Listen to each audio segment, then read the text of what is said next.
Enquanto você está ligando aí pro ômega 3, deixa eu apresentar para vocês quem serão os nossos debatedores hoje que vão falar sobre a iminência da volta de Jesus. Um deles volta depois de muitos e muitos anos, né, que esteve aqui no Vejam Só, o reverendo Antônio Olímpio dos Reis, ele que é ministro da Igreja Presbiteriana do Brasil. Paz e graça, reverendo Antônio, tudo bem? Tudo bem, graças a Deus. Onde fica a igreja que o senhor pastoreia? Na Vila Baronesa, em Osasco. Lá na João Ventura, faz uma bifurcação ali próximo à Casa Maré, então está a nossa igreja. Qual que é o bairro lá? Lá é Vila Baronesa. Vila Baronesa, no município de Osasco. No município de Osasco. Na Grande São Paulo. Grande São Paulo.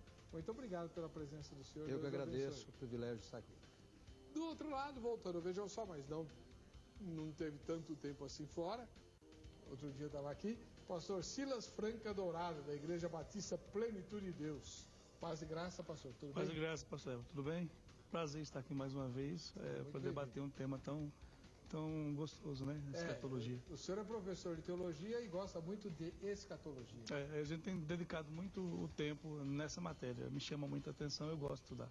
E a igreja que o senhor pastoreia, fica onde? Na rua Afrodísio de Matos, número 209, Jardim Arpoador, no quilômetro 18,5 da Raposo Tavares, sentido São Paulo.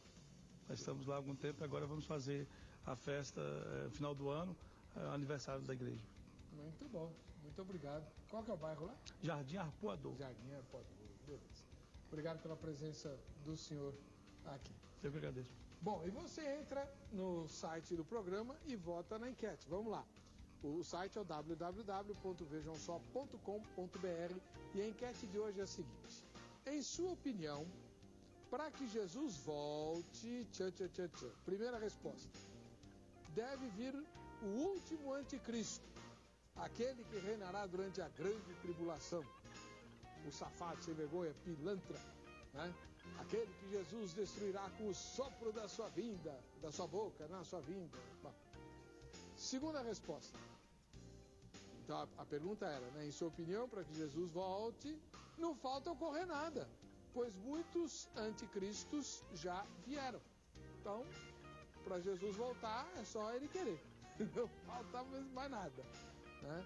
Terceira resposta é a famosa não sei, ou nenhuma das anteriores. Não concorda com as opções anteriores? Vota nessa opção. Não sabe? Vota nessa opção. Reverendo Antônio Olímpio dos Reis, ele é ministro da Igreja Presbiteriana do Brasil e um entusiasta dos estudos a respeito da volta de Jesus e do fim dos tempos.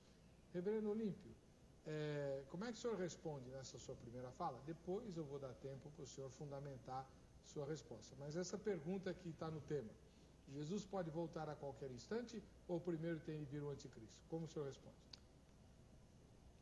Vindo o anticristo, após o seu aparecimento, então Jesus volta justamente para defender o restante dos eleitos. Ele tentará destruir todos os eleitos. Ele conseguirá um bom número, mas não na totalidade. É nesta hora que ele está para destruir o restante dos eleitos, ele desce e aí trava a batalha com o anticristo. Então Jesus volta depois que o anticristo já estiver combatendo os eleitos. O anticristo, ele entra em cena, ele promove uma espécie de grande ajuntamento, né? Ou ecumenismo, se é que eu posso dizer, porque ele vai conseguir reunir todas as religiões, todas, com ele. E acharão que ele é o Messias, porque ele fará prodígios, fará maravilhas, etc, etc. Então, o remanescente fiel vai discernir que ele não é o Cristo. Então aí não se submeterão a ele, não se curvarão a ele. E aí então começa o grande massacre. Muitos morrerão, está dito, Jesus disse isso em Mateus 24, etc. Mas os dias serão curtos, porque a prova será muito grande. O próprio Jesus disse, para que os eleitos não venham desfalecer, então os dias serão curtos. Em Apocalipse 11, fala de 3 dias e meio, mais ou menos, o número simbólico desse período curto.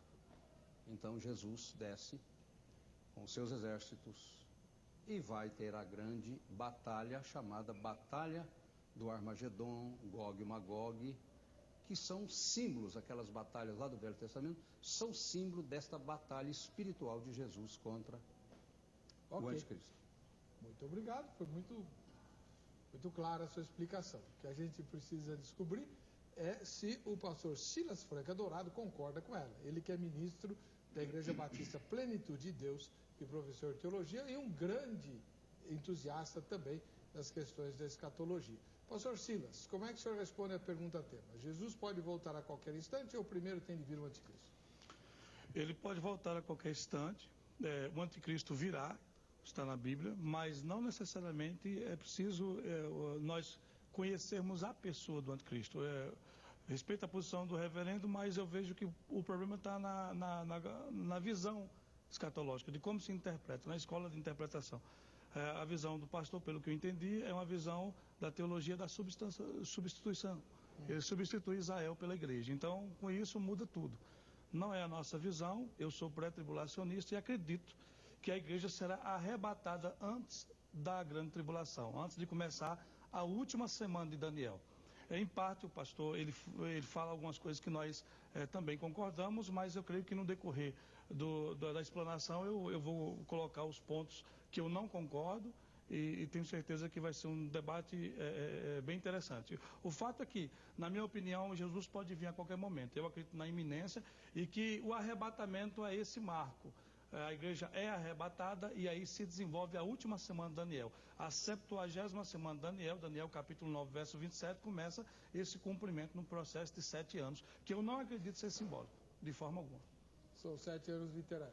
7 anos literais. A Bíblia há 6.408 indícios proféticos, dos quais 3.268 já se cumpriram. Então, eu tenho um argumento de sobra, uma probabilidade muito grande, é a mesma coisa de eu pegar 1.260 dados e jogar ao mesmo tempo e cair todos com o número 6 para cima. É uma possibilidade grande de acontecimento profético. Então, eu não vejo, pela estatística da Bíblia, ser um livro simbólico, o Apocalipse ser um livro simbólico. Apesar que tem símbolos na sua comunicação, mas eu vejo que é algo literal, e que essa forma, sendo literal, não quer dizer que não possa ser comunicado de forma simbólica. Mas no decorrer da explanação, aonde tivemos a oportunidade de esclarecendo isso, a gente vai estar colocando isso, porque na minha perspectiva é uma visão, é um número literal, e isso vai acontecer, são 7 anos literais, é a última semana de Daniel que está cumprimentando. Então Jesus pode aparecer a qualquer momento? A qualquer momento. Não depende do anticristo? Não. Sebastião Marçal Bueno, de Balneário Rincão, em Santa Catarina, diz assim: paz e graça, na minha opinião, Jesus só virá quando o homem do pecado, o anticristo, lançar o decreto a nível mundial de adoração à besta. A besta é ele mesmo. Isto Deus não tolera, e não haverá mais razão para continuar as provações do seu povo. Até então, o cálice da ira de Deus estava misturado com a misericórdia e a graça, mas depois da decisão de quem adora a Deus e de quem adora a besta, não há mais o que esperar. É o fim. Bom, sobre essa questão que o Sebastião coloca, o anticristo é a besta, né? A besta da terra. E o senhor também concorda, o anticristo é a besta. A besta do mar. A besta do mar. Tem o anticristo e o falso profeta. O falso profeta é a besta da terra. Tá. Agora, reverendo, me explica uma coisa. O pastor Silas Franca fez menção à volta de Cristo, mas pelo viés do arrebatamento. Onde o senhor encaixa o arrebatamento nessa história toda? Assim que Jesus chegar, os cristãos vivos que o aguardam serão arrebatados, serão trazidos à sua presença. Os mortos em Cristo ressuscitarão e se unirão, serão recolhidos pelos anjos para serem colocados ao lado de Cristo. Porque Jesus vai tratar com o anticristo e suas hostes sem os eleitos, ressuscitados ou arrebatados. Eles não vão participar dessa batalha, eles ficam do lado. Então Jesus entra em batalha com ele, o vence, diz até que o mata, 2 Tessalonicenses 2 diz que ele o matará, né? Matar não no sentido de exterminar, mas ele perderá suas forças, seus poderes e tal. Então, aí Jesus, depois de acertar e fazer esse confronto e vencer esse confronto com o anticristo, então agora vem os vivos não crentes para a presença dele, também serão trazidos por anjos. Os mortos sem Cristo ressuscitarão, também serão trazidos. Então aí começa o juízo final. Então é assim, a volta de Jesus inaugura o juízo final. O juízo final, para acontecer o juízo final, Jesus tem que combater o anticristo primeiro. Eu sei, reverendo, mas é que ele vai dizer a mesma coisa, só que ele vai colocar 1000 anos de intervalo, 1007. Bom, isso aí eu respeito. Eu sei. Eu respeito, mas eu não vejo assim. Ótimo, porque 1000 anos, isso que eu queria que o senhor falasse. 1000 anos, para nós, da posição amilenista, não somos contra o milênio. Somos contra o milênio futuro. Sim, é o milênio realizado. Um milênio na atualidade. Quando começou o milênio? Lá, assim que Jesus chega aos céus, ele é recebido na glória, segundo o Salmo 24, uma visão que Davi teve do seu retorno aos céus. Então, aí ele assenta no trono para reinar. Exerce o seu sacerdócio, mas exerce também o seu reinado, com a igreja militante e a triunfante. A triunfante é os que já estão com ele lá, os que estão indo para lá com ele. E a militante é a que está na terra, nós reinamos com ele, um reino não material, um reino espiritual. Jesus disse que o reino de Deus, ele não vem com aparência exterior, ele está dentro de nós. Então esse período da ascensão até a segunda vinda, em Apocalipse 20, chama-se 1000 anos. Em Apocalipse 11, 12 é 42 meses, 1260 dias, ou 3 anos e meio, ou 1260 dias, que é um número simbólico, eu até uso um termo, é o apelido numérico que o Apocalipse dá desse período, que vai da ascensão até a segunda vinda. Não é futuro, é presente. Bom, então, peraí. Já nós vamos pôr todos os pontos nos is, mas só para você acompanhar. O pastor Silas Franca Dourado, que você já conhece de outros debates, ele defende a posição majoritária aqui no Brasil, que é o dispensacionalismo, e como dispensacionalista ele é pré-tribulacionista, né? A igreja sobe e pré-milenista antes do início da grande tribulação. Quem passa pela grande tribulação são os falsos crentes e Israel para se converter, né? Quando Jesus volta, ele volta para reinar durante 1000 anos em Jerusalém, certo? Pré-milenista, certo. Muito bem. Já o reverendo Antônio Olímpio dos Reis defende a posição amilenista, em que não existe distinção entre arrebatamento e segunda vinda. Jesus volta uma vez só para pôr fim nesse mundo, né? Ele arrebata os crentes, mas não para reinarem com ele em Jerusalém, mas para não passarem pelo julgamento do grande trono branco, porque acabou o mundo. A volta de Jesus inaugura o estado eterno. Certo, reverendo? Sim. Muito bem. O duro é administrar essas duas coisas com todas as passagens que nós temos na Bíblia, né, que obviamente dão espaço tanto para uma quanto para outra escola de interpretação. O que você faz aí em casa? Ouça com atenção as ponderações dos dois lados, anote as passagens bíblicas, examine-as, ore, né, e aí você tira as suas próprias conclusões. É para isso que o Vejam Só existe, tá bom? Muito bem, estamos de volta com o programa Vejam Só. Agradecendo o carinho da sua audiência. Já entrou no site para votar? Hoje é o sorteio do kit de João Rezende, não vai bobear, meu irmão, minha irmã. www.vejamsó.com.br. Vota na enquete e você pode ganhar vários prêmios. O tema de hoje tem a ver com a volta de Jesus. E você vai assistir agora a matéria que propõe o debate. Vejam só. Discute-se muito nos últimos tempos as questões ligadas à volta de Cristo. Segundo as Escrituras, catástrofes, terremotos e guerras acontecerão no final dos tempos. Ora, quando estas coisas começarem a acontecer, olhai para cima e levantai as vossas cabeças, porque a vossa redenção está próxima. Segundo informações publicadas na revista Época em 2005, 12 furacões e dezenas de terremotos chamaram a atenção de todo mundo. E desde então, este número só vem aumentando. Será esta uma evidência de que Jesus está realmente voltando para nos buscar? E então verão vir o Filho do Homem numa nuvem, com poder e grande glória. Segundo a Bíblia, ninguém sabe a hora em que o Senhor irá voltar. Diante disso, algumas pessoas se perguntam: Jesus pode voltar a qualquer instante, como está estabelecido nas Escrituras, ou primeiro tem de vir o anticristo? Mas daquele dia e hora ninguém sabe, nem os anjos do céu, mas unicamente meu Pai. E como foi nos dias de Noé, assim será também a vinda do Filho do Homem.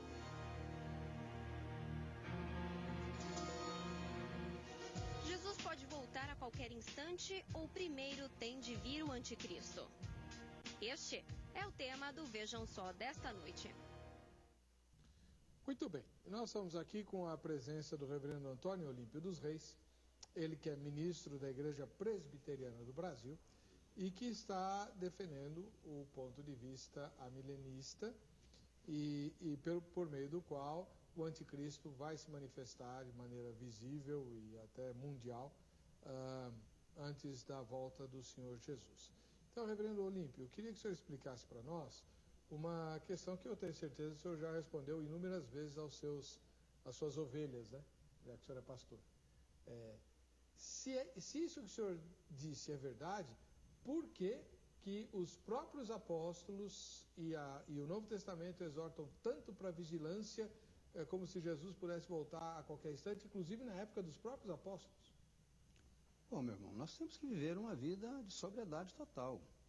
Eu tenho que viver como se Jesus estivesse chegando agora. Eu não posso me entregar aí aos prazeres, como você falou no início, o crente ficar assim pensando, é bom que ele demore, que eu mesmo aproveito, mas não tem esse negócio de aproveitar. Isso é falha, isso é pecado. O cristão cristão autêntico é filho de Deus. E filho de Deus não pode viver como filho do diabo. Isso é um contrassenso fora do comum. Então, quer dizer, Jesus ele virá depois que acontecer todas as coisas que foram faladas por ele, pelos profetas. Enquanto tudo isso não acontecer, agora, a igreja, meu querido irmão, ela hoje, nesse período, nós estamos vivendo a melhor, porém a pior época do Evangelho. Porque a liberdade é tão grande para nós, que a igreja está numa descaracterização no sentido cristão, então é coisa fora do comum. E a igreja precisa de ser provada. E na grande tribulação, os que viverem naquele período passarão por uma prova, como nós também estamos passando prova. O diabo não mudou de tática, ele continua atacando a igreja de Cristo. Capítulo 12 de Apocalipse está se cumprindo, quando aquela serpente,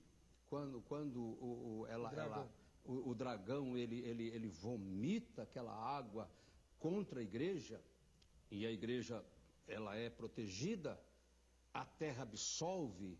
Quer dizer, simbolicamente, isso aí está falando das heresias que tem perseguido a igreja desde o final do quarto século, princípio do quinto século, até o século XVI, que a igreja veio por um túnel, 1000 anos de desvio.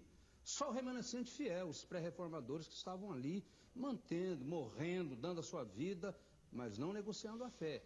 Até que veio a reforma, que a igreja começa a voltar para os trilhos. Quando chega no século XVIII, século XIX para cá, vem o tal de liberalismo teológico.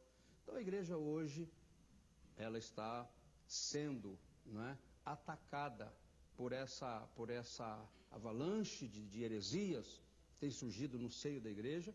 Agora, o remanescente fiel jamais concorda com isso. Então é prova para a igreja.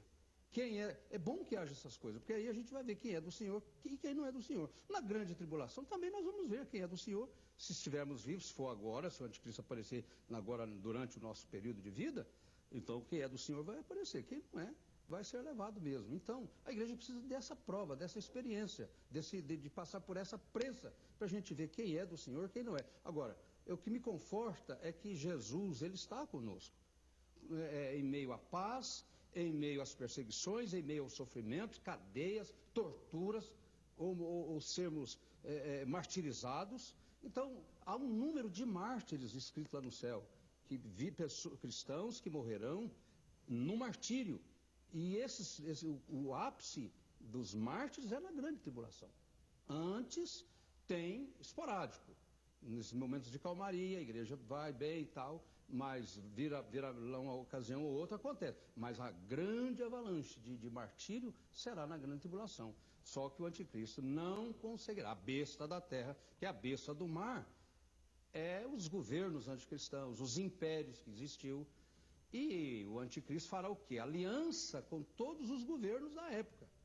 E os governos terão que ser também reverenciados segundo a influência de Satanás. Mas aí os cristãos autênticos, nessa ocasião, eles vão se mostrar, eles vão aparecer e vão ser mortos, mas ele não conseguirá exterminar todos, porque Jesus desce e não vai permitir que o anticristo destrua a totalidade dos cristãos. Pastor Silas Francadora, do que o senhor não concorda com o reverendo Antônio nessa fala toda dele? Quase tudo. O senhor discorda de tudo? Quase tudo. Por quê? Primeiro, porque eu acho que é uma confusão aí. O reverendo, com muito respeito à posição dele, mas primeiro, a igreja vai passar pela grande tribulação, então Jesus vai nos arrebatar de quê? Para quê arrebatamento, se eu vou viver a grande tribulação? Segundo, quando você estuda a grande tribulação pelo ponto de vista do cumprimento, você vê ali as taças, selos e trombetas sendo derramados, seria impossível uma pessoa no final disso tudo estar viva ainda. Porque você vê que terça parte da terra vai morrendo de uma vez. Eu não acredito que aquela promessa do capítulo 3, versículo 10, a igreja de Filadélfia é o que vencer. Eu livrarei da hora de tentação de que há de vir sobre todo mundo. E nós entendemos que a angústia de Jacó, Jeremias 37, é uma tentativa de Deus agora de resgatar o Israel, porque a igreja já foi. A igreja foi arrebatada. Outra coisa que o pastor refere, eu vejo que ele faz um trocadilho. Tem textos que não tem nada a ver na posição que ele coloca. Por exemplo, o capítulo 12 do livro do Apocalipse, a mulher ali não é a igreja. Fica quase que claro nisso. Você vê a Bíblia, primeiro princípio da hermenêutica, a Bíblia interpreta a si mesma. Você vai ver lá no capítulo 2, uma mulher vestida de sol, com a lua debaixo dos pés, tendo uma coroa com 12 estrelas. Aquela mulher não é a igreja. É quem? Nunca foi, Israel. Aquilo ali é a mesma visão de José no capítulo 37 do livro de Gênesis.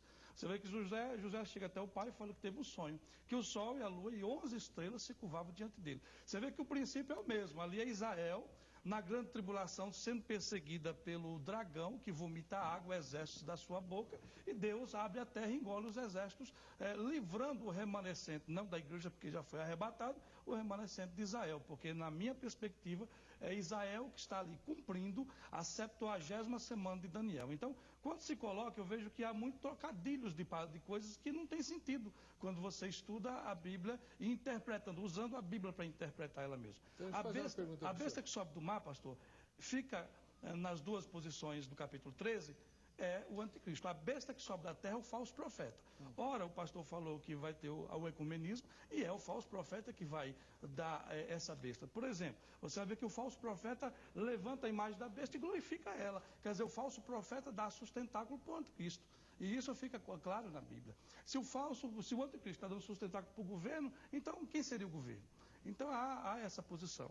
O pastor pode falar. A pergunta é a seguinte: pela posição que o senhor defende, o anticristo vai batalhar contra Israel. Israel na verdade, o maior foco da grande tribulação é cumprimento da profecia de Ezequiel 37. Você vê que nós vivemos o arrebatamento, vivemos o tempo do arrebatamento, pode ser a qualquer momento. A qualquer momento, antes de algumas coisas acontecer, não. Porque Israel precisava voltar para a sua terra. O senhor colocou Lucas capítulo 21, a figueira. Israel precisava voltar para a sua terra. Daí em diante, o cenário está sendo montado. A tecnologia do mundo, muitas coisas precisavam ir para o lugar. O governo, Daniel fala no capítulo 12, que nos últimos dias os sábios entenderiam o cenário. Nós entendemos que, pelas profecias, que estamos vivendo o tempo do fim. Na enquete foi colocado até terremotos, maremotos, uma série de fatores que nos iriam olhar para o cenário mundial e profético e entender que nós viveríamos o tempo do fim. Dia e hora, ninguém sabe, mas aguardamos o arrebatamento da igreja, que depois virá a grande tribulação. A igreja é arrebatada, porque tem uma visão pré-tribulacionista, e aí volta-se Deus cumprindo na questão profética. Não acredito na teologia da substituição, que Israel substitui, a igreja substitui Israel. Deus trata com Israel, trata com a igreja. A igreja arrebatada, Deus vem tratando com Israel e cumprindo a última semana profética, das 70 semanas. Então, nessas profecias que o irmão menciona, o anticristo é o inimigo de Israel. Primeiro ele faz um acordo, capítulo 9, versículo 27 de Daniel. E ele firmará acordo com muitos por uma semana, 7 anos proféticos, e na metade da semana ele quebra o acordo. O pastor falou dos 3 anos e meio, 42 meses, 1.260 dias, que não tem nada a ver com milênio isso aí. É o processo da grande tribulação, 7 anos. Você vai ver 2 testemunhas, capítulo 11 do Apocalipse, profetizando por 1.260 dias, 3 anos e meio. No capítulo 11, você vê a besta subindo do abismo, guerreando contra ela, matando ela. Dali em diante, capítulo 12 e 13, você vai ver 2 referências. 42 meses, que é a referência dos últimos 3 anos e meio, aonde o acordo é quebrado, capítulo 12, o dragão vira-se contra Israel, porque ele levanta, o anticristo levanta uma estátua no templo, o judeu não aceita adorar essa estátua, e por isso o acordo é quebrado na metade da semana. Então ele vira-se contra Israel e de forma furiosa, o remanescente, é claro que não aceita isso, ele acoa Israel no deserto. E aí Jesus volta. Não, aí é o meio da grande tribulação. Os últimos 42 meses, que é os 3 anos e meio finais, haverá sucessivas perseguições, aí preparando o caminho para a batalha do Armagedon. Então nós temos a visão, nessa segunda advento de Jesus, em 2 etapas. A primeira, chamamos de harpazo, Jesus virá buscar a igreja e o encontra nos ares. E a segunda, a parousia, ou parousia, que Jesus vem para Israel com a igreja. Tá. Essa é a nossa visão. Entendi. Reverendo Antônio Olímpio, agora eu tenho 2 perguntas para o senhor sobre o que o pastor Silas Franca falou. De fato, na sua primeira fala, o senhor esboçando, aliás, com muita competência professoral, a visão amilenista, desde o triunfo de Jesus, celebrado na sua ascensão, até a sua volta, o senhor chamou esse período, que seria a história da cristandade inteira, né? No momento o senhor chamou ela de milênio realizado, e no outro instante o senhor se referiu a esse mesmo período como sendo o das profecias sobre a grande tribulação. E aí o pastor Silas Franca, que não perdoa nada, falou assim, ou é milênio ou é grande tribulação. São as 2 coisas? Não. O milênio termina com a soltura de Satanás da sua detenção, porque ele está detido para que o evangelho seja anunciado e os eleitos em Cristo se convertam. Satanás está preso nesse aspecto. Para que o evangelho seja anunciado, muito embora ele ataque a igreja, muito embora cristãos morrem, mas ele não consegue deter a marcha da evangelização. O evangelho tem que ser anunciado em todo mundo, seja no meio da paz, seja no meio de perseguições e até no período da grande tribulação. Ele tem que ser anunciado. Então, quando Satanás for solto dessa sua detenção, ele está detido, não para ele não fazer mal, porque o mal continua acontecendo e tanta coisa, mas ele não pode impedir que um eleito se converta. No momento que ele for solto, então ele vai seduzir as nações, ele vai enganar as nações. Então, neste momento, há esse grande acordo dele, porque eu não creio que na 70ª semana aquela aliança seja de anticristo. Ali é o ungido, o U é maiúsculo, é Cristo. Faz aliança com os seus escolhidos na cruz. Então, depois não tem quebra de aliança.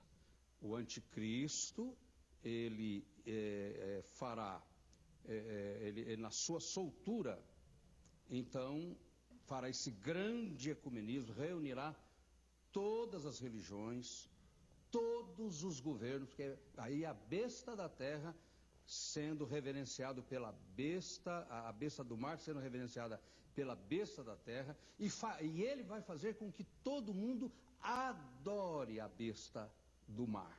E é nesta hora que os cristãos, os autênticos, os eleitos, eles vão ter o discernimento. Não dá, é o falso Cristo. Então se afasta. Aí ele vem com grande... Jesus vem. Ele vem com a grande perseguição. Jesus diz que muitos morrerão. Agora, ele não conseguirá o extermínio total, porque Jesus desce, aí entra e encerra tudo, o mata, o joga no lago do fogo, e aí começa o juízo final. Me explica uma coisa, reverendo, que eu também não entendi, para depois o pastor Silas Franca comentar. Vamos lá para Daniel. A tal da 70ª semana. A tal da 70ª semana. Quem é que firma o acordo com muitos? É Jesus? Jesus Cristo. É lá, é ungido, está lá. Pode ver lá. Mas o texto não fala da mesma pessoa fazendo uma coisa e quebrando isso aqui depois? Veja bem, ele fará... Vamos ler. Teria que pegar o texto. Daniel 9, 27. Daniel 9, 27. Primeiro a gente tem que...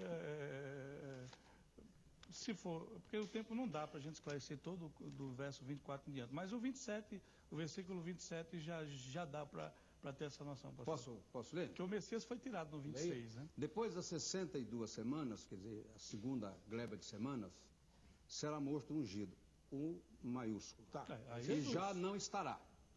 E o povo de um príncipe que há de vir destruirá a cidade. É aqui o Império Romano.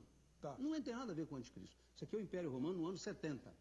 Ele virá, destruirá a cidade, o santuário, o templo, que está derrubado até hoje, para cumprir aquilo que Jesus disse lá em Mateus 21, aqui não ficará pedra sobre pedra. Quando é que cumpriu? Quando o Império Romano chegou e pôs tranqueiras à cidade, sitiou a cidade, 3, 4 anos lá de sítio, até que invadiu, destruiu tudo. Então destruirá a cidade e o seu fim será num dilúvio, e até o fim haverá guerra, desolação, são determinadas. Então, ele fará firme aliança com muitos. Quem é que fará firme? Jesus fez aliança conosco na cruz, por uma semana. Junto desses que entraram nessa aliança, estão o Israel que se converteu. Porque ele veio para os seus. Os seus, exceto um pequeno grupo, o recebeu. Os demais, Jesus disse, o reino de Deus será tirado de vocês e será dado a um outro povo para que eles dê os devidos frutos. Então, na metade da semana é quando Jesus morre. Então, ele cessa o sacrifício, porque o judaísmo tem que ser implodido, porque se o judaísmo continuasse a existir, o que ia acontecer? Ia ser um estorvo para o cristianismo. Ele cumpre, o judaísmo é como um remédio cujo prazo de validade venceu no dia que o Império Romano invadiu Jerusalém. Hoje não tem mais o judaísmo que existe aí. É uma insistência por causa da cegueira do povo de Israel, que é o povo que está. Então, Israel sai de cena. Agora, hoje é o Israel de Deus. Judeu não é aquele que é exteriormente. Judeu é aquele que é do coração. Deixa Israel de lado, que eu já fiz vários debates sobre a igreja de Israel e volto a fazer depois. Mas eu queria entender o seguinte, quem é que quebra a aliança com quem? Olha bem, olha aqui, a aliança é Israel que quebra com Jesus, porque eles não aceitam lá, eles mandam crucificar Jesus, aqui é a quebra da aliança com ele, que ele tenta fazer com eles. Mas eu queria ler o texto. Ele fará firme aliança com muitos. Quem fez essa aliança? Por uma semana, com muitos é nós, todos os eleitos. Agora, quem é que vai quebrar? É justamente o povo de Israel, que não, quando manda ele ser crucificado. Então, Jesus já foi crucificado no versículo anterior, o senhor leu aí. Sim, mas... Ele foi morto ungido. A literatura judaica, você tem que ter muito cuidado, porque ela fala de uma coisa, depois pula para outra, depois dá continuidade lá na frente. Então você não pode ler assim de uma vez. Você tem que pegar o início, o meio e o fim no meio do texto. Não tem uma sequência. A sequência é o estilo de literatura judaica. Por isso é que muita gente faz confusão. Mateus 24 é muito mal compreendido, porque o pessoal mistura esse cerco aqui de Jerusalém, quando Jesus disse, ai das grávidas, das que amamentar naquele dia e tal. Então diz que quando Jesus voltar, então quando o anticristo chegar, então ai das grávidas, não tem nada a ver com o futuro. Isso aconteceu no ano 70, quando Jerusalém foi destruído. Então, daí para cá, então o Israel de Deus que surge é a igreja.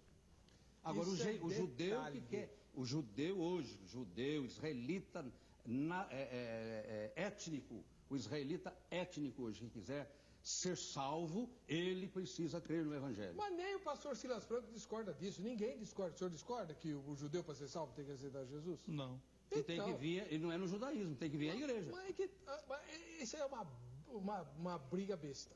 Não, ninguém está brigando. É uma briga besta. Tanto faz ser Israel ou a igreja, aí pouco importa. Aliás, quem está em destaque, que eu estou tentando fazer o senhor identificar, e o pastor Silas Franco também, quem é que quebra a aliança? É Jesus ou é o anticristo? Não pode ser Jesus, concorda? Sim. Tem que ser o anticristo. Bom, então, aqui, depois das 62 semanas, será morto ungido. Isso. E já não estará. Jesus já morreu. Versículo 27. Ele fará firme aliança com muitos, por uma semana. Não é o príncipe Na do semana, povo que há de vir que fará essa porque aliança? Israel quebrou a aliança de Deus com eles, a lei totalmente desobedecida. Você me empresta o texto? Aqui, e a Bíblia do Santo Scofield. Dispensacionalista até os ossos da alma. Pena que eu estou sem meus óculos. Está aí bem destacado. Ele fará firme aliança com... Não, antes. Vamos lá. Versículo Depois 26. das 62 semanas, será morto ungido e já não estará. E o povo de um príncipe que há de vir destruirá a cidade e o santuário, e o seu fim será num dilúvio, e até o fim haverá guerra, desolações são determinadas. Ele fará firme aliança.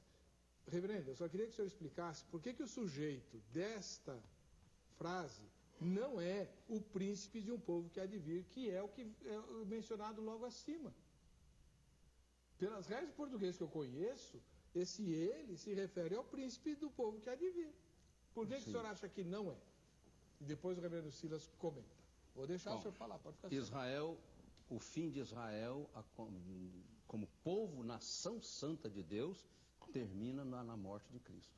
É a quebra deles no sentido total e não aceita o Cristo para uma nova aliança que ele entrou conosco e eles não quiseram fazer, a não ser que um pequeno grupo. Tá, então eles quebraram tudo. Tudo bem, até aí não tem problema. Então, para mim aqui, na minha posição, é o próprio Israel que rejeita Jesus. Na sua rejeição, então agora, quais são os restantes que faz parte da aliança? É o outro Israel, é o gentio não étnico que vai crer no Evangelho, que Paulo é chamado de luz para os gentios. Paulo é que vai juntar esse povo. E quando Paulo chegava numa cidade, ele pregava primeiro para os judeus. Qual é a reação dos judeus? A maioria deles era rejeição. Então Paulo, vocês rejeitam, eu vou para os gentios. Pregava para os gentios aceitavam e Paulo falou, olha, vocês estavam destinados para a salvação, eu estou aqui. Mas primeiro foi falado com eles rejeitaram, vocês estão crendo. Então os judeus ficavam revoltados, porque não queria que os gentios aceitassem o evangelho, as bênçãos que Paulo estava transmitindo, porque era direito deles. Aí começava a grande perseguição dos judeus, aonde ele passava, contra o seu ministério. Isso mesmo. Quebrou a aliança. Eu não sou dispensacionalista, não. Mas é por essa mesma razão que o senhor mencionou aí, que os judeus vão se lascar na grande tribulação. Vão aprender quanto dói terem rejeitado o Messias. O senhor está dando força para ele aqui. Mas eles já estão se pagando há quanto tempo, meu querido? E vão continuar. Olha, veja bem, o Vale de Ossos Secos. Israel é visto como um Vale de Ossos Secos lá no livro de Ezequiel. Esse Vale de Ossos Secos, eles foram revigorados com o retorno deles da Babilônia para a terra prometida de novo, lá na época de Zorobabel e tal. Isso. Depois você vai ver outro Vale de Ossos Secos, literal, aonde? Na Alemanha, nos campos de concentração lá. E onde que vai dar o cumprimento final dessa profecia de Ezequiel 37, quando fala que Deus vai dar um coração novo e porá nele isso já aconteceu com a primeira vinda, com a pregação do Evangelho, no dia de Pentecostes. Hoje nós temos a lei impressa nos nossos corações. Israel não vai se converter? Israel tem um grupo, Paulo fala lá no capítulo 11 de Romanos, que a plenitude dos gentios, que é atual, e a plenitude dos judeus, que nós não sabemos quando. Se na grande tribulação, se próximo à grande tribulação. Então, os eleitos de Deus, entre os israelitas, entre o Israel, o Israel étnico, há um grupo. Enquanto isso acontecer, eles estarão endurecidos. Perfeito. Reverendo Silas Franco, pastor Silas Franco, né? Vocês não usam o reverendo lá, não? Pastor mesmo. Então tá bom. Servo, melhor. Vai com... Reverendo está para pastor, assim como o doutor está para médico, sabia? Então, vamos lá. Pastor Silas Franco, o senhor lá em Daniel entende que o ele lá que firmará a firme aliança não é Jesus, não é ungido, é o anticristo. O anticristo. O reverendo, eu acho que eu fiquei tonto agora, eu não entendi foi nada. Porque quando fala ali, o texto é muito claro, pastor, está no versículo 26, que fala que o ungido será tirado. E o povo do príncipe que há de vir. Não pode ser o general Tito que destruiu Jerusalém? Então, que povo é esse? Os romanos, ele concordou com isso. Do príncipe que há de vir. Desde quando Jesus foi romano? Ali está falando do último império mundial, o povo do príncipe, que adivinha o último império mundial, destruirá a cidade do santuário.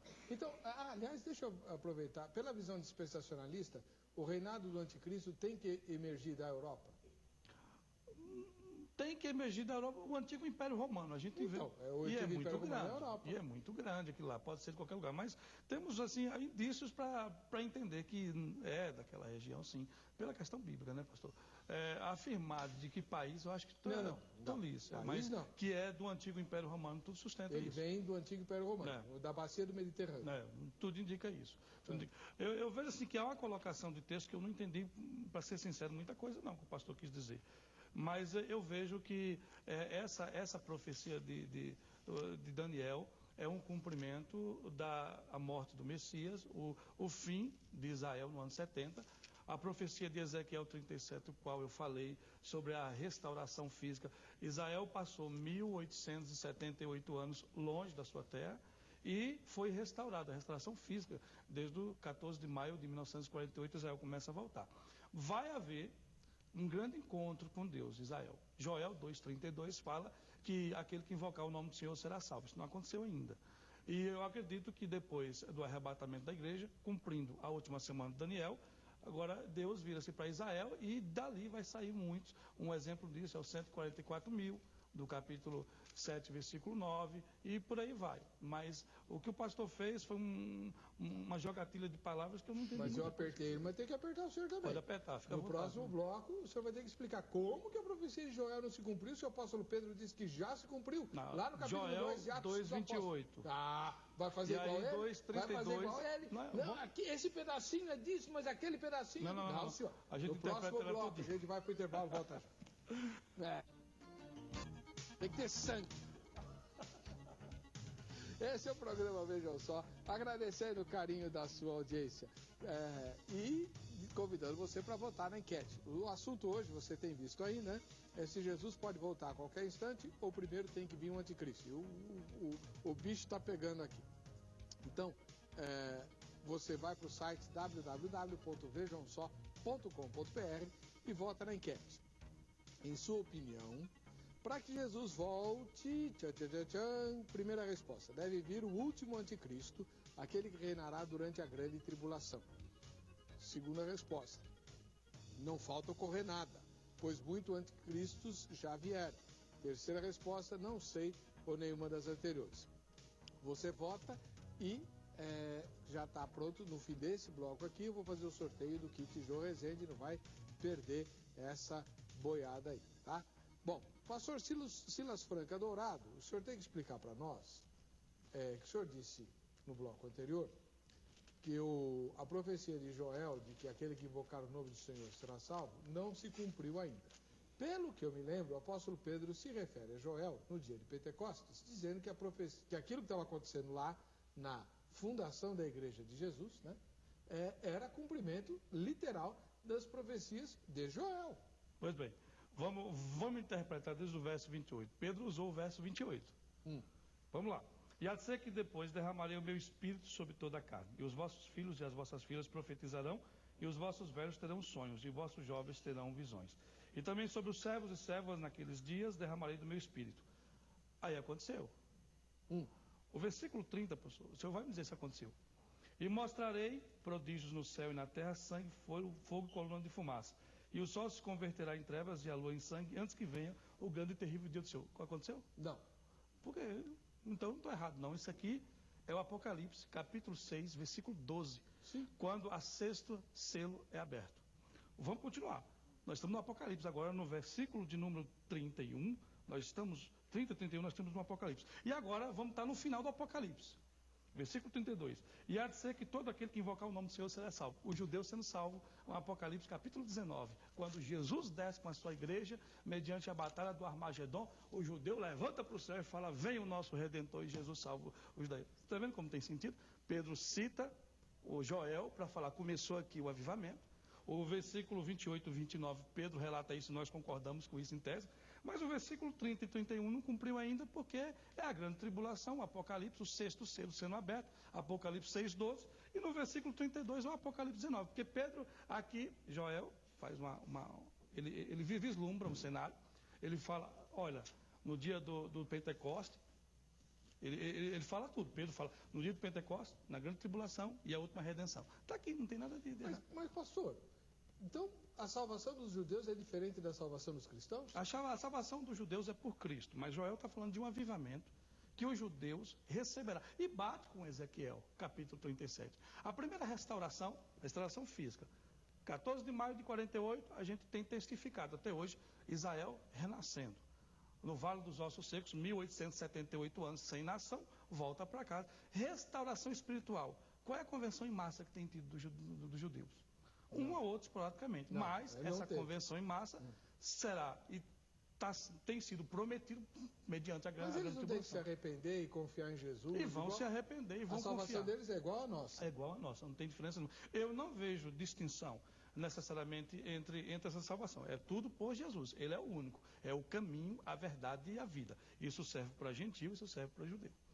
Reverendo Antônio Olímpio, eu sei que a posição da igreja presbiteriana, que eu também sou presbiteriano, né? Embora seja da ala pobre, da presbiteriana independente, ela é herdeira direta do sistema de interpretação de Agostinho, passando por Calvino e tal. Só que nos dias de Agostinho e bem depois de Calvino, Israel não tinha terra. O senhor não acha que a gente tinha que fazer uma revisão depois de 1948? Porque não pode ter sido uma mera coincidência o que aconteceu naquela Assembleia da ONU, que aliás foi a única coisa boa que a ONU fez até hoje, foi essa, né? Porque depois ela não conseguiu resolver o problema de mais ninguém. Pastor, que é cumprimento da profecia de Isaías 66:8. Que é linda aquela profecia. E não há nenhum parâmetro na história de cumprimento dessa profecia em qualquer outro tempo. Isaías 66:8. Olha o que diz o texto. Isso não pode ser coincidência. Não tem como uma nação nascer num só dia. Olha o que Isaías fala. Quem jamais viu tal coisa? Quem viu coisa semelhante? Poder-se-á fazer nascer uma terra num só dia? Nasceria uma nação de uma só vez?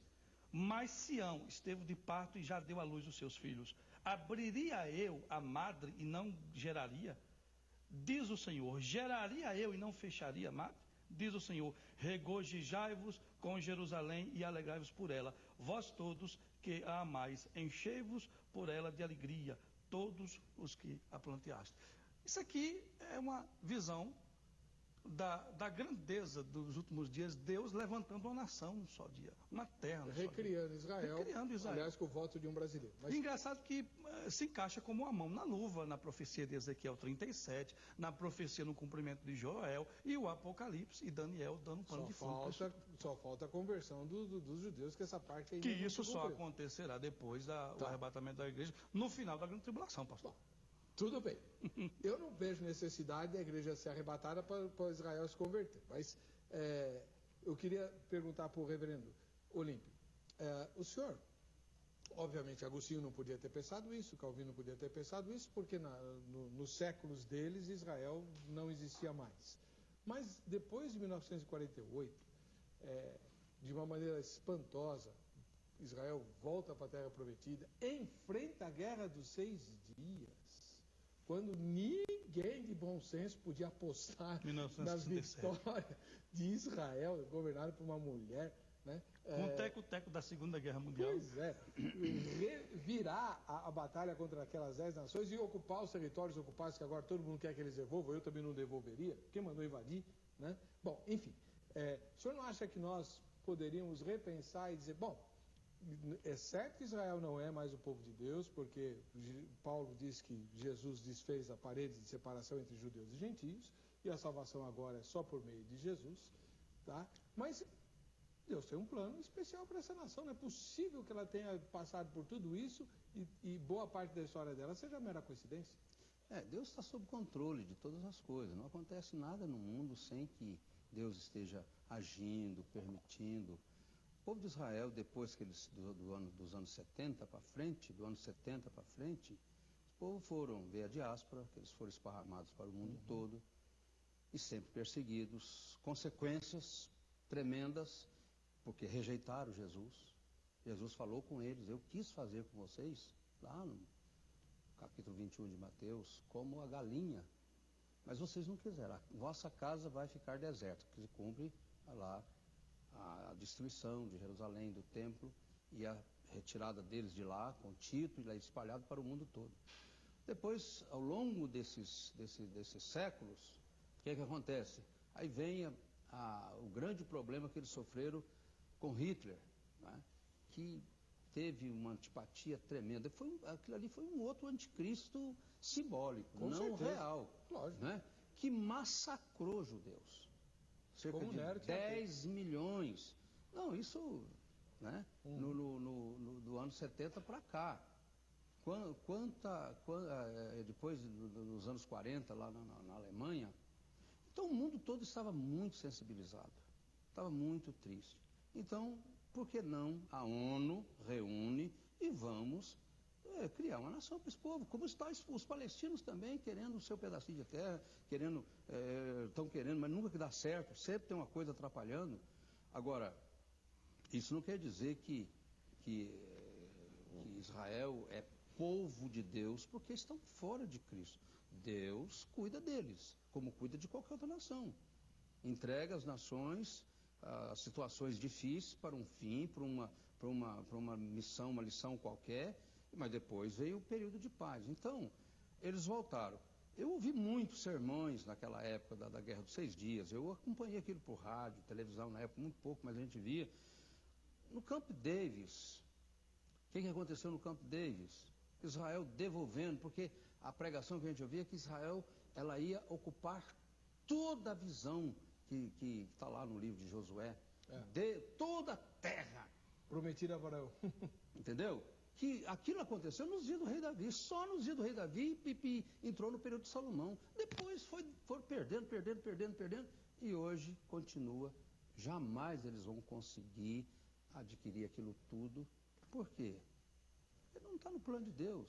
Então, é isso que serve o milênio, segundo os dispensacionalistas. Quer ver só?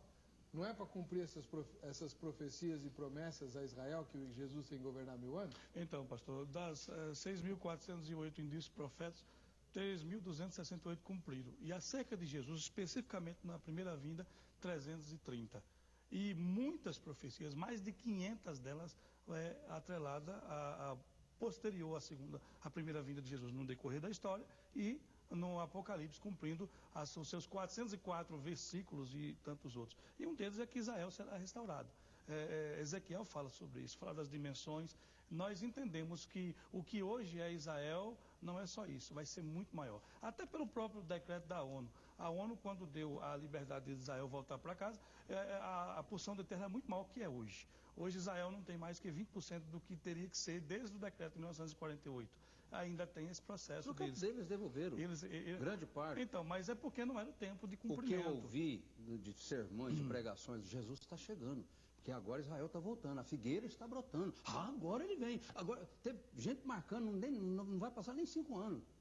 Pois é, aí que está o problema. Entendeu? É gente pregando e gente marcando. Mas o que a Bíblia diz? Voltando para o nosso tema, por exemplo, vamos voltar para o nosso tema. Paulo, ele trabalhou com a igreja dos Tessalonicenses.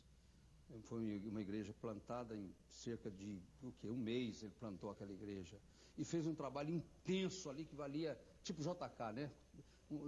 50 anos de ensino. 2 meses, né? 21 dias, 3 semanas, então valendo por 21 anos. Né? E ele deu uma ênfase muito grande para aqueles irmãos sobre a volta de Jesus. Você vê que ele termina cada capítulo da primeira, são 5 capítulos em 1 Tessalonicenses, termina referindo-se a parousia. Tá bom, Paulo vai embora, tem que sair, ele teve que sair, foi arrancado de lá e vai lá para Bereia. O que acontece?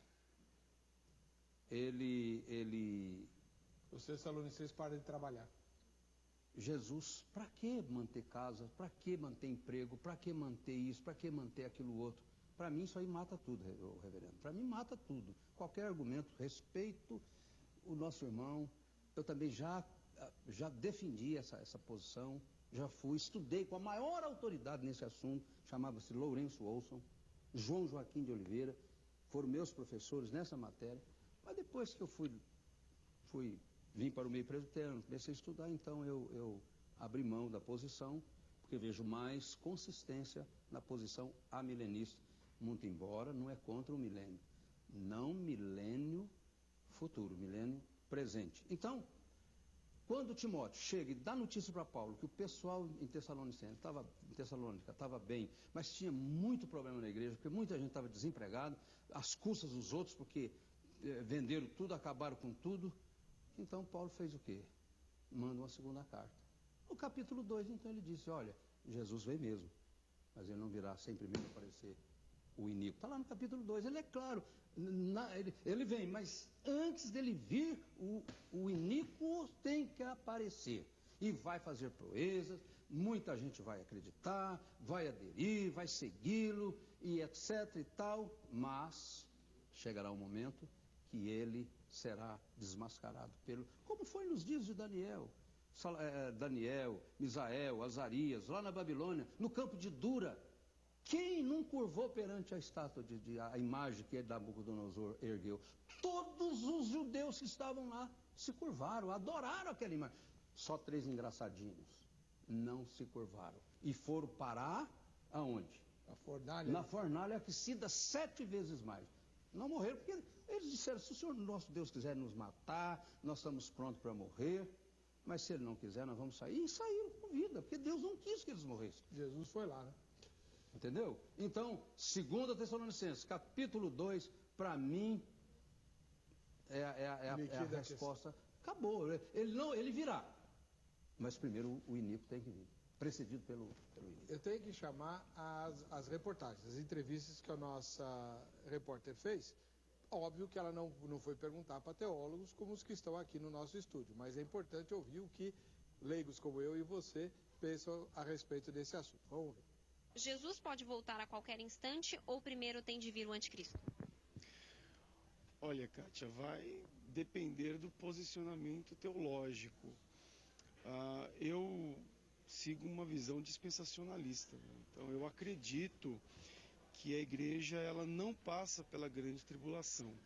A igreja ela é raptada antes, né? Nós acreditamos, dentro dessa visão, que o arrebatamento da igreja é distinto da segunda vinda gloriosa do Senhor.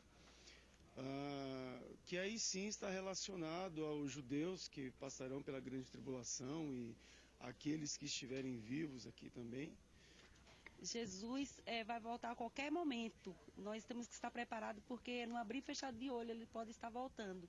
O anticristo vem depois. Na minha opinião, sim, pode voltar a todo instante, porque o anticristo só vai se revelar a partir do momento que Jesus Cristo permitir, né? A qualquer instante.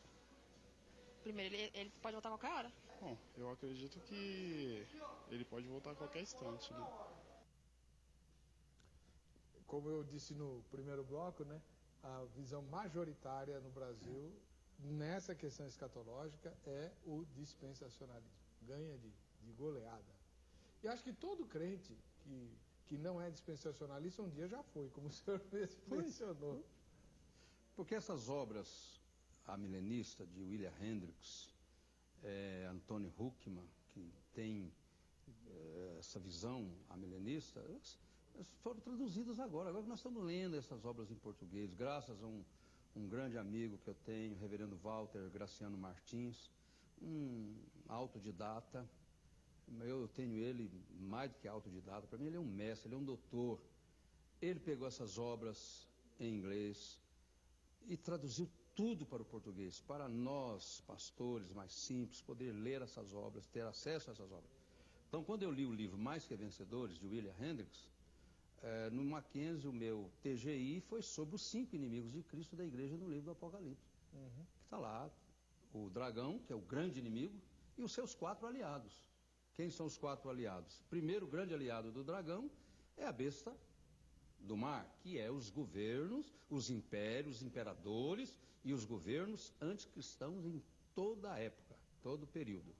A besta da terra, que é o anticristo, que hoje opera veladamente, tentando descaracterizar a igreja, tentando semear heresias. Paulo falou lá no capítulo 20, para os presbíteros, eu vou embora, mas no meio de vocês vai surgir homens, lobos, que não, eles vão falar coisas esquisitas. É o gnosticismo, que é a primeira ação uma grande ação do anticristo nessa questão de heresia no seio da igreja. Só que a igreja não aceitou. Quem não era de Cristo foi na onda, foi embora. Não é? Depois nós temos a Babilônia, que é um outro grande aliado, que é o mundo. O mundo é o mundo secular, é o mundo divertimento, é o mundo, não ameis o mundo, nem o que no mundo há. Essa é a Babilônia. E o outro quarto aliado é os homens que exibem a marca da besta. São aqueles que não têm Cristo, mesmo com o nome de cristão, mas não tem Cristo. Cristo não está dentro deles. Então, eles exibem a marca da besta. Como? Eles estão agindo, as obras das suas mãos, o que eles pensam, às vezes até atrás de uma religião, mas não tem Cristo. Jesus disse que naquele dia, perguntaram para ele, Senhor, são poucos que se salvam? Ele não falou nem que é pouco, nem que é. Porfiai por entrar pela porta estreita, porque muitos procurarão entrar e não poderão. Mas vão dizer, Senhor, mas nós não comíamos, não bebíamos na tua presença? Eu não vos conheço. Isso é para membros de igreja. Não vos conheço, não sei de onde vós sois. E lança eles para as trevas exteriores. E pastores também, ministros. O Senhor, no teu nome não profetizamos, no teu nome não vos conheço, não sei de onde sois. Então tem perdição para pastores, pseudos pastores, e tem perdição para pseudos crentes. Então a igreja, o remanescente fiel, esse não se dobra, ele é intransigente, ele não negocia princípios. Haja o que houver, morre, enfrenta o que tiver que enfrentar, é Sadraque, Mesaque e Abednego.